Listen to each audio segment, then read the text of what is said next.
Hello, class. This is Scott Caruso coming to you on location from my vacation. And location on vacation. That's funny.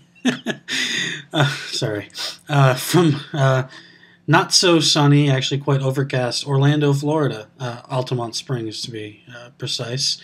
With my week 1 discussion video or reflection video for ASD 1208. So I'm going to start off with a word of advice for you. Do not take a vacation that starts the day after a new class starts, ever. Just don't do it.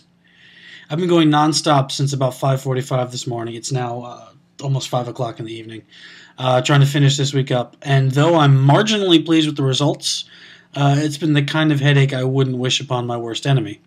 Also, for a bit of housekeeping, I'll post a second video that walks through the application if you're interested in seeing that. Since the functionality hasn't changed since the last time I posted about it, I'm not including it as part of the reflection submission this week. But there will be a second follow-up post that walks through the application. All right.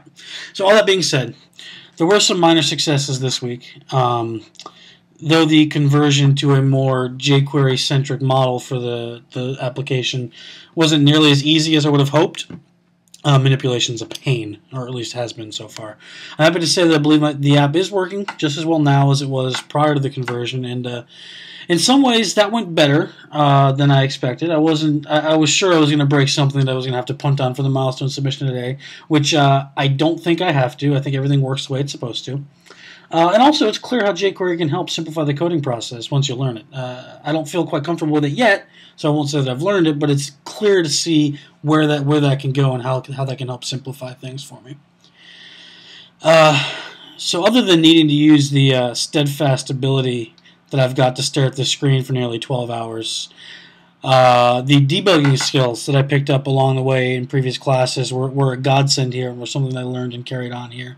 When I first started out this morning and into the early afternoon, my code was so buggy. I don't think there was a single method that I got right the first time. But since I've taken the time in the past to fix bugs as I've gone along and focus on debugging, I was already used to it, and it helped me out immensely in this regard. Finally, as it relates to some refactoring that I've done in real life to optimize a process, I've done a lot of this in regards to my job as a manager. I capture a lot of metrics about the work of my team and the teams that we support. I create dashboards in Excel to automatically spit out charts, graphs, and trends based on various reports from our bug tracking software or our test tracking software as examples. Rather than having to mine the data myself and create new charts all the time every single week when I want new data, the dashboards and the reports do the work for me, the grunt work.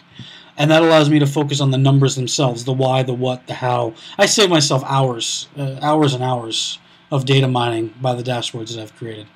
And though that's different insofar as it's code rather than what we're working on now is code rather than metrics, this exercise here in the class has made my application easier to parse through and ultimately smaller, which hopefully in the long run will save me time, just like the work that I've done at my job has also done for me. So that was week 1. Like I said, there'll be a second follow-up video to walk through the application briefly if you're interested in that. But if not, I will see you week 2.